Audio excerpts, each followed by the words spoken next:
aos professores aqui presentes, professor Tiago Ingraça, da Universidade Pereira, da Universidade Federal da Fronteira Sul, Rio Grande do Sul, e vice-presidente da ABEX, Associação Brasileira de Ensino e Ciências Sociais, que inclusive estará elegendo sua nova diretoria na quarta-feira de manhã, que são convidados para assistir a mesa sobre a ABEX e também para participar, né, se filiando e votando. Professor Luiz de Oliveira, que é da Rede Estadual de Ensino, é isso? De Sergipe, que tem um trabalho muito conhecido no Brasil, e eu não conheço, mas é muito falado. Então, eu não conheço por falha minha, né? Então, nós vamos ouvi-lo aqui. Muito obrigado, professor. E os professores da casa, da UFRN, que estudam, eles trabalham em estudos, né, com políticas educacionais, depois de falar um pouco do que trabalham, que é o professor Alexandre Aguiar, Centro de Educação. Muito obrigada, professor. É um prazer tê-los aqui da educação. Vamos estreitar essa parceria, né? E professor Alexandre, agora esqueci, Alexandre, desculpa. Azevedo, Sandrinho Azevedo, que a gente conhece ele na intimidade, Sandrinho Azevedo, que também canta no Acorde, que é um coral maravilhoso que a gente tem aqui na UFRN. Então é isso, gente. Muito obrigado a todos e vamos ouvi-los. Bom, obrigado, professora Ana Avelina. Quero cumprimentar todos e todas. Nós não vamos fazer mais formalidades, né? Nós estamos aqui entre colegas.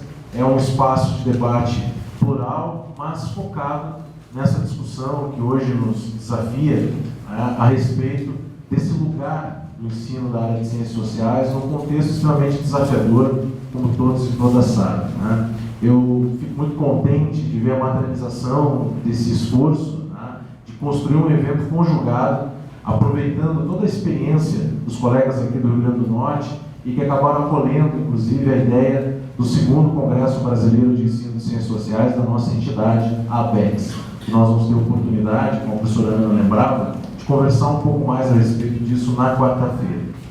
Então, eu quero cumprimentar também os meus colegas de mesa, já nominados pela professora Ana. Tenho certeza que vão trazer de diferentes perspectivas, né, olhares muito interessantes sobre o tema da nossa mesa redonda, que é a mesa redonda 3 do evento, intitulada Reflexões sobre a Reforma do Ensino Médio e sobre a Base Nacional Curricular Comum. Tá? Então, nós não combinamos uma ordem de apresentações, mas combinamos que a ideia é mais ou menos 25 minutos de exposição para cada debatedor, e na sequência a gente abre, né, para que todos e todas possam estar também dizendo a sua palavra, para a gente construir algumas reflexões e algumas sínteses também, para que a gente possa estar divulgando e estar construindo esse caldo aqui acadêmico e político importante. Então, professor Alexandre, pode ser? Pode. Então, vamos escutar então o professor Alexandre Aguiar, aqui do Departamento da área de Educação, aqui da Federal do Rio Grande do Norte. Boa tarde. Na verdade, a gente é o Centro de Educação, a gente já foi um departamento, hoje é o Centro de Educação, que é composto por 2 departamentos. Eu sou do Departamento de Práticas Educacionais e Currículo, e temos um outro que é o de Fundamentos e Políticas da Educação.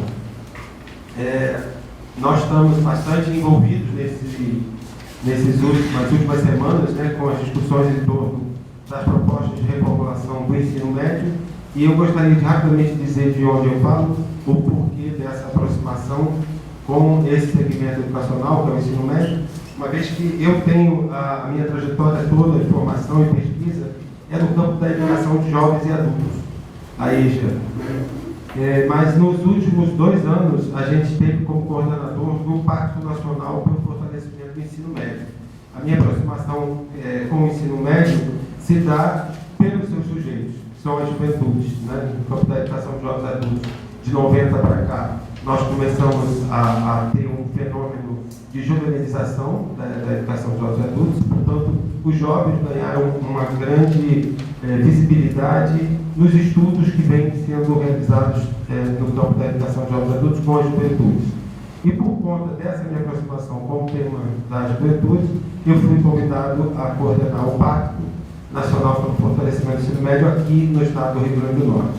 Então, nos últimos 2 anos, a gente esteve bastante próximo da rede estadual de ensino e com esse projeto, que é um projeto de formação continuada de professores do ensino médio, tendo algumas temáticas, né, como foco principal, e uma delas era exatamente o foco nas juventudes como sujeitos, né, desse segmento, sujeitos principais. Bom, e a gente agora foi tomado um pouco de surpresa, né, um certo susto, com a medida provisória anunciada há poucas semanas atrás, que propõe uma reformulação para o ensino médio.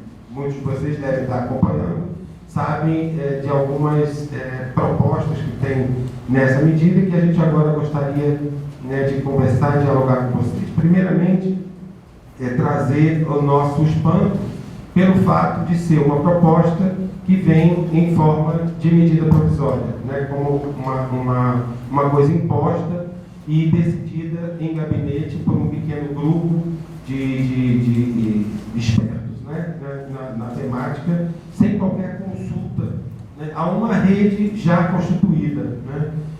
Esse programa que a gente acabou de falar agora, que é o Pacto Nacional para o Fortalecimento do Ensino Médio, ele foi implantado em todos os estados brasileiros e constituiu-se como uma forte rede, né, reunindo pesquisadores, porque eles eram coordenados principalmente pelas universidades, as redes estaduais, né, de ensino, que eram responsáveis pela execução do projeto, professores, né, porque o pacto tinha um formato que era a formação das universidades para um grupo de formadores que formavam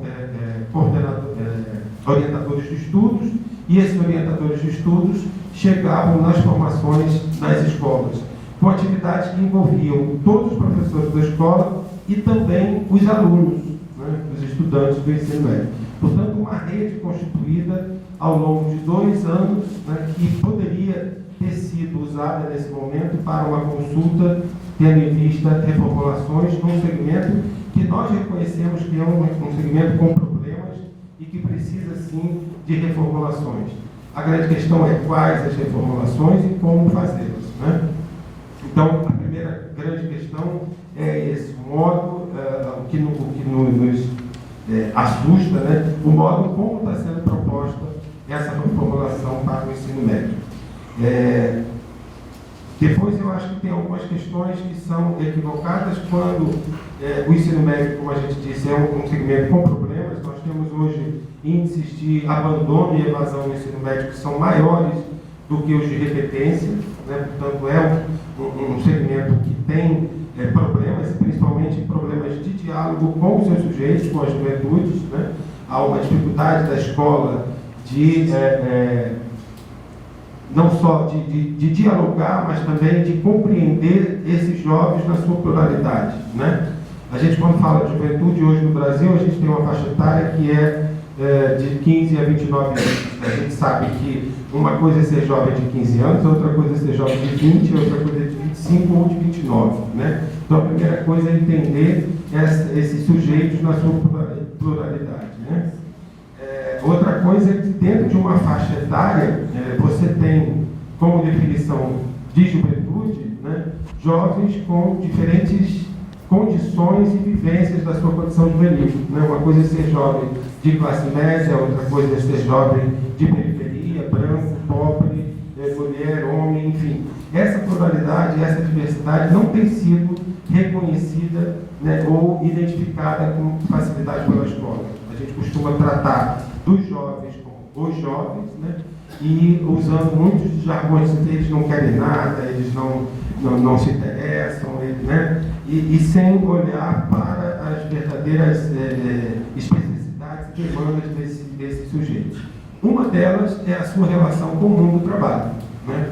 Os nossos jovens deixam a escola cada vez mais cedo, tendo em vista a necessidade de trabalho, quer dizer, a impossibilidade, muitas vezes, de conciliar trabalho e escola, né, faz com que esses jovens abandonem. Eu tenho aqui uma pesquisa que é divulgada recentemente, né, que mostra que a taxa de desemprego na faixa etária entre 14 e 17 anos foi a que registrou o maior aumento no segundo semestre de 2016, uma pesquisa realizada na pesquisa de amostra por domicílio, né? E, então, são essas questões vivenciadas pelos jovens na escola que não têm sido, né, consideradas ou identificadas, né? Então, o principal, assim, vamos dizer assim, a crítica que a gente pode fazer à proposta da medida que propõe reformulação do ensino médio é uma reformulação pautada única e exclusivamente no currículo, né? Então, a redução de algumas disciplinas que deixam de ser obrigatórias, como é o caso do espanhol, a exclusão da filosofia e de ciências sociais, educação física e artes, né? Então, nós estamos tratando da reformulação de um segmento, olhando única e exclusivamente para o currículo. Não se fala de formação de professores, quando se fala inclusive para a redução, né, da formação inicial do professor, quando nós temos uma resolução que é de 2015, que trata inclusive da ampliação das horas, né, dos cursos de licenciatura. Quer dizer, nós estamos falando de uma resolução que é do ano passado e que agora você tem uma proposta, né, de redução dessa carga horária e da exclusão de algumas disciplinas que compõem o grupo, né, das licenciaturas que nós aqui na universidade fazemos formação. A medida propõe também a gradual implantação de escolas de horário integral, né? Bom, se a gente está falando que nós temos hoje um problema de permanência na escola pela concorrência entre escola e mundo do trabalho, quando você propõe uma escola de horário integral, você está propondo uma escola que vai excluir um grande número, talvez muito maior do que esses jovens que já hoje já não conseguem conciliar escola e trabalho. Além do mais, a ampliação de carga horária para uma escola que a gente sabe que não tem professor, que não tem laboratório, que não tem condições de funcionamento nem para meio turno, né, ampliar isso sem levar em consideração questões como infraestrutura e pessoal, né, para dar conta dessa oferta, significa criar uma escola que é uma escola de um campo de tortura, vamos dizer assim, né? Se esses jovens já têm dificuldade de permanecer aí em tempo, dirá em tempo integral, né? Nós tivemos recentemente, além do Pacto Nacional para o Fortalecimento do Ensino Médio, nós tivemos alguns programas que tiveram foco na juventude, né, como o Ensino Médio Inovador, né, que trazia também um grande foco nos sujeitos, né, nas juventudes e procurando uma maior aproximação, diálogo com esse universo juvenil. E em torno desses programas, tanto o PAC como o Ensino Médio Inovador, uma rede de formação continuada de professores que se constituiu no Brasil, né, através da participação das universidades, que a gente acha que é onde de fato estão, né, sendo realizadas as pesquisas que podem contribuir com essa formação, né? Então, a medida provisória, ela, ao desconsiderar toda essa rede constituída, nós sabemos que o que tem por trás disso, inclusive pelas pessoas que estão envolvidas com a proposta, significa recorrer a instituições privadas, né, a fundações e grupos privados, algumas ONGs, e favorecendo, então, um número bastante reduzido de pessoas envolvidas nessas formações e deixando nas mãos das redes públicas, né, essas vinculações e acordos que a gente sabe que muitas vezes não levam em consideração a qualidade realmente do processo de formação continuada, né? A outra coisa que a medida propõe é o que eles chamam de flexibilização do currículo, né? O aluno teria um currículo comum durante o primeiro ano, né, do ensino médio, seria comum a todos, e depois ele poderia fazer escolhas, né, de acordo com interesses de formação, tendo em vista como? De acordo com a vocação. Isso. E aí nós temos uma série de problemas que estão implicitamente colocados nessa proposta, né? Que, primeiro, que essa flexibilização seria, na verdade, um privilégio de alguns poucos, né? Quando a gente está dizendo que aqueles que podem permanecer na escola, né, ao longo dos 3 anos, exatamente porque essa permanência concorre com outras necessidades, como é o caso do trabalho, se ele recebe nessa formação básica inicial o que eles estão chamando de qualificação profissional, que lhe permite entrar no mercado de trabalho, naturalmente nós vamos ter um grupo bastante significativo de jovens que vão fazer essa formação básica, buscar no mercado de trabalho e não concluir, né, o seu ensino médio. Outra coisa é que, com relação a essa oferta, né, no segundo momento, das disciplinas de acordo com a vocação de cada, na verdade, nós não teríamos essas ofertas sendo realizadas em todas as escolas, né, o que demandaria deslocamentos, né, dos jovens em busca das escolas onde serão dadas essas ofertas. Então, várias questões que estão postas, né, na medida provisória, elas falam, né, explicitam claramente uma proposta de uma escola para pobre e uma escola para rico, né? Quer dizer, uma escola para alguns e não para todos, né? Inclusive trazendo alguns modelos que são modelos lá da CIP 692 de 1971, né, que foi colocada, muitos de nós passamos por ela, inclusive, quando você tinha a formação profissional, né, e você tinha claramente uma proposta de ensino médio que visava a formação de mão de obra, né, para um determinado grupo e a formação propedêutica para um grupo que poderia, então, ingressar nas universidades, né. Então, a outra questão que a gente lamenta é a questão do espanhol, né, a exclusão do espanhol como disciplina obrigatória no ensino médio. Nós temos uma série de situações que justificam, né, a obrigatoriedade do ensino do espanhol, além do inglês, no ensino médio, né. O Brasil faz fronteira com uma série de países de língua espanhola, né. Como também tem o caso do francês, né, no caso lá das Guianas e tal, onde temos inclusive escolas que foram criadas, né, com essa finalidade, formação de professores de francês, para facilitar o ensino do francês para aqueles jovens que transitam, né, entre esses países, né. No caso do espanhol, está claro também que essa medida ela interfere em políticas maiores, né, que é o fim do nosso diálogo e aproximação com os países da América Latina, né. E tem também a questão de uma escola que, na verdade, pensada, né, na proposta de ampliação do ensino do horário, de horário integral, ela, na verdade, não considera todas as escolas. Nós tivemos aqui toda a rede, né, de ensino médio. Na verdade, nós tivemos aqui uma fala do professor Jaime Biela, que é da filosofia aqui da UFRN, que tem feito um estudo bastante minucioso sobre a medida, e uma das coisas que ele fala é sobre o número de escolas que serão atendidas com a ampliação do horário para o horário integral em cada um dos estados. Para vocês terem uma ideia, aqui no estado do Rio Grande do Norte seriam apenas 16 escolas, né? E numa rede que tem cerca de 400 escolas, né, que ofertam o ensino médio. Então, essas escolas, elas seriam como escolas modelos, né, que na verdade teriam como finalidade apresentar resultados, né, para avaliações e, enfim, atendendo a demandas de organismos internacionais.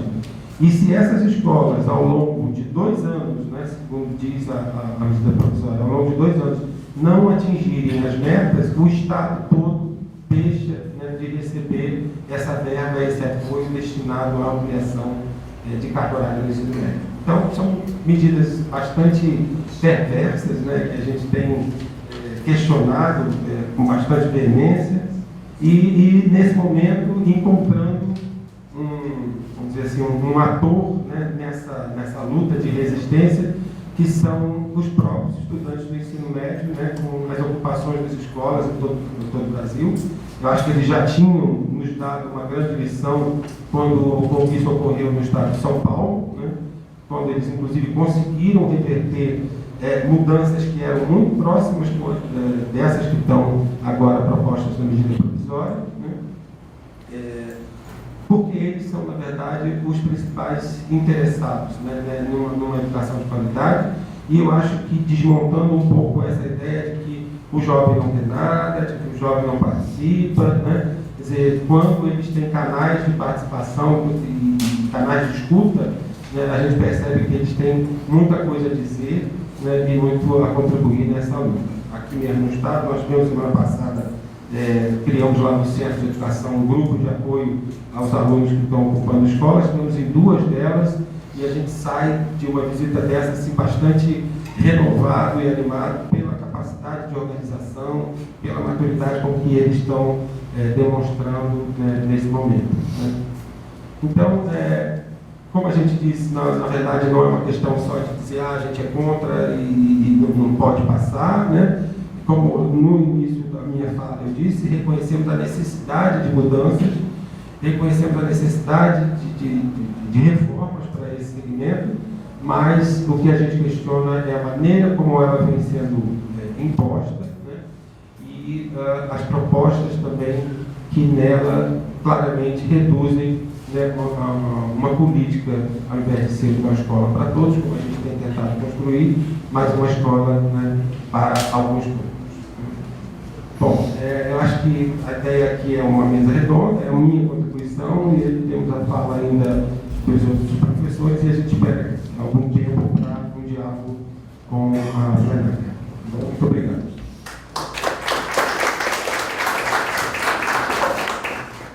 Então, agradeço ao professor Alexandre.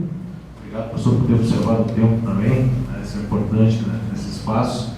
E de imediato, então, professor Alessandro, né, faça uso da palavra. Boa tarde a todos, a todas. Quero agradecer imensamente a confiança depositada em mim pela equipe que está coordenando o evento. Eu sou graduado e tenho mestrado em Ciências Sociais. Então, me sinto bem próximo da maioria dos colegas que estão aqui presentes, né? E, assim como Alexandre, né, estou atualmente no Centro de Educação. Também, assim como Alexandre, a minha seara, vamos dizer assim, de preocupações acadêmicas é a educação de jovens e adultos.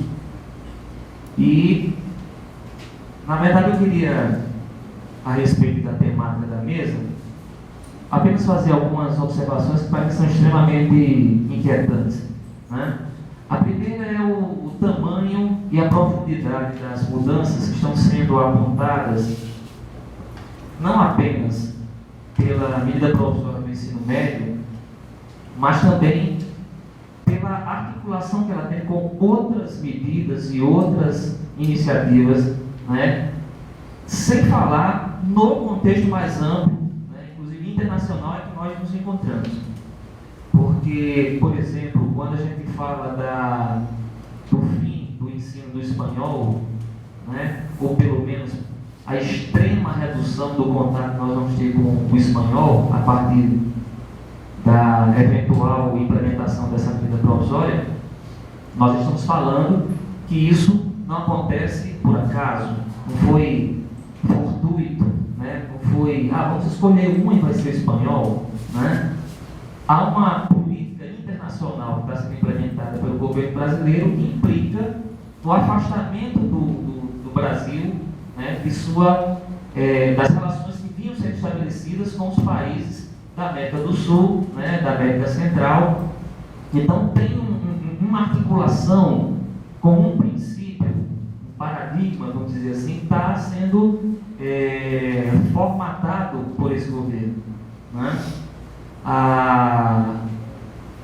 O deslocamento, o possível deslocamento, por exemplo, o possível deslocamento do espaço de decisão a respeito da Base Nacional Comum sair do Conselho Nacional da Educação para o âmbito do próprio Congresso Nacional, como vem sendo cogitado por alguns parlamentares, né, tem o claro objetivo de garantir a oportunidade da inserção na Base Nacional Comum, na proposta que foi construída até agora, né, a inserção dos elementos do que vem sendo divulgado como o programa Escola Sem Partido, que por sua vez, aos meus olhos pelo menos, é um programa de profundo embrutecimento do conhecimento. Só que isso também não é fortuito, né? Nós estamos num momento internacional de profundo embrutecimento, do risco de embrutecimento humano, né? Se a gente olha para a Colômbia, um plebiscito há pouco mais de 2 ou 3 semanas, né? O discurso da intolerância, né? Da negação da existência do outro como partícipe do processo político implicou na vitória do não ao acordo que as partes vinham construindo com o atual governo da Colômbia, né? A vitória do não foi a vitória dos setores sociais da Colômbia que são fundados e moldados pelo discurso da intolerância, da não convivência com o outro. A possibilidade de uma vitória do Donald Trump nos Estados Unidos com um discurso fundado no ódio, fundado no embrutecimento das relações, é outro dado muito indicativo. Então a gente não está falando de uma coisa que alguém falou aqui, que está fora do tempo histórico, né? Aqui na vez anterior, que um colega falou, nós estamos falando há um tempo histórico. O nosso tempo histórico é um tempo onde nós temos que travar várias batalhas contra a possibilidade de embrutecimento do ser humano, em vários campos, em várias frentes, né? A partir de vários elementos. E aí, esses elementos que eu estou trazendo aqui, eles para mim são bastante significativos disso.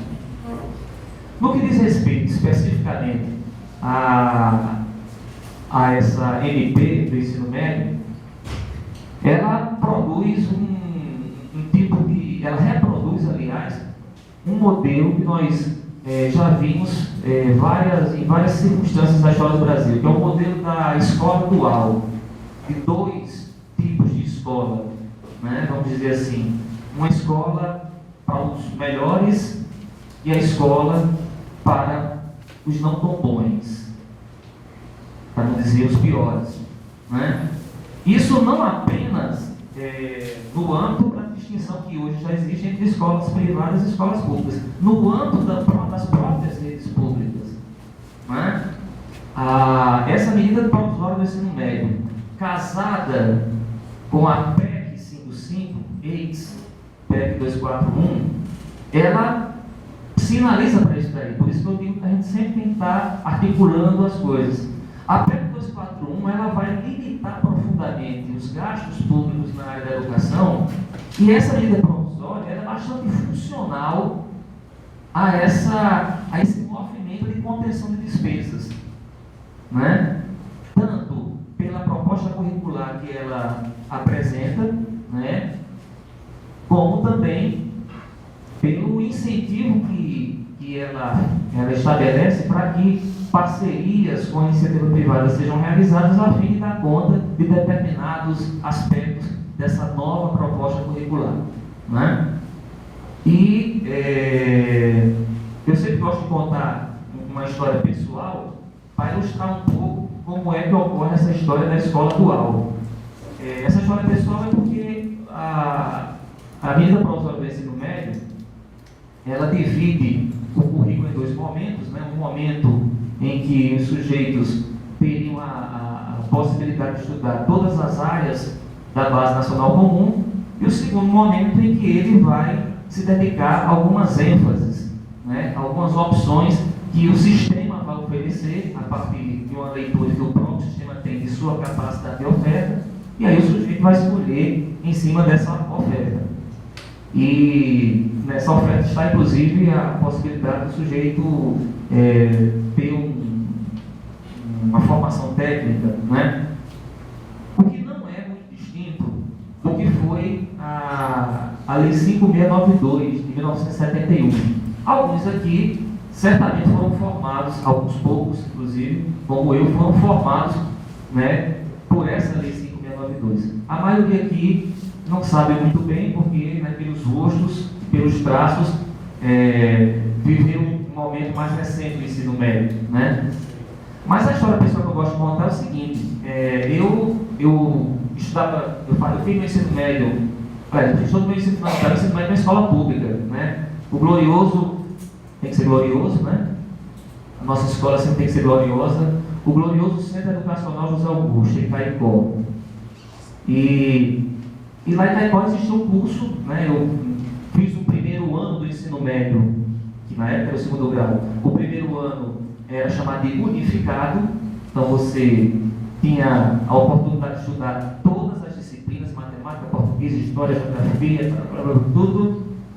No segundo e no terceiro ano você se dedicava a um determinado curso, né? E no caso tinha um curso que tinha um nome muito bonito, auxiliar de secretário executivo, que a gente entendia que ele era mais chique do que ser apenas auxiliar de escritório. Então a galera gostava muito desse curso, né? Esse curso era um sonho de consumo, né?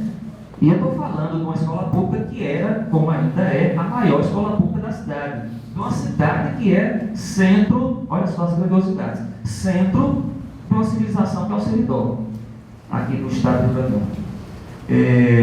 Então, estou eu lá, né, fazendo o curso, e quando entra o segundo ano, eu começo a pagar uma disciplina maravilhosa chamada Redação Oficial, onde você estudava a diferença entre um memorando e um ofício circular. Então tinha, acreditem, a parte teórica. O que é memorando? Quais são os objetivos? A quem se destina? E tinha ofício circular. A quem se destina? Quais são as diferenças do ofício circular para um ofício que não é circular? E tinha a parte prática, né? Nós íamos para um lugar onde tinha umas máquinas que vocês acreditem, elas tinham umas coisas, se você errasse a mão, elas poderiam engolir sua mão. Era uma máquina de datilografia. Se você errasse o dedo, você era engolido por uns dentes, as coisas horrorosas, né? Fazia um barulho horroroso, né? Então a gente tinha a parte prática, que era a datilografia, né? Do memorando, do ofício circular. Eu tinha um amigo, né? Helder, que estudava na principal escola privada da cidade.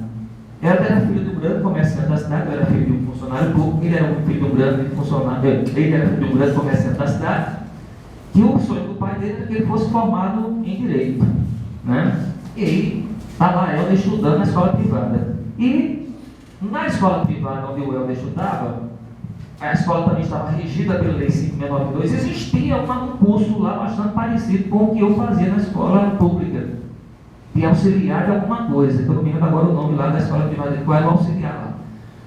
O fato é que, qual era a minha surpresa quando eu me encontrava com ele, já ele fazendo o segundo ano e o terceiro ano, né, a gente estudou na mesma época, né?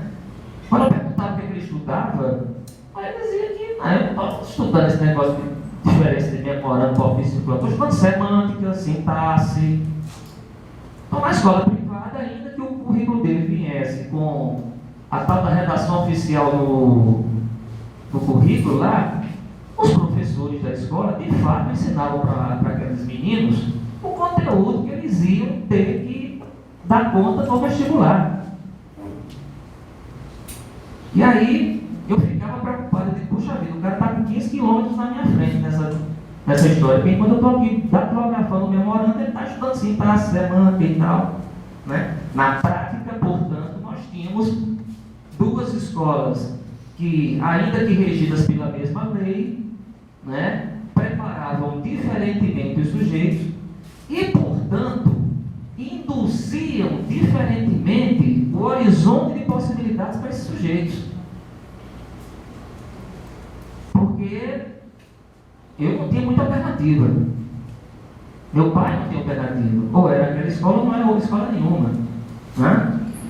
Então, essa medida provisória, na hora que ela estabelece essa diferença, ela induz a processos diferenciados, não apenas no que diz respeito à suposta vocação do sujeito.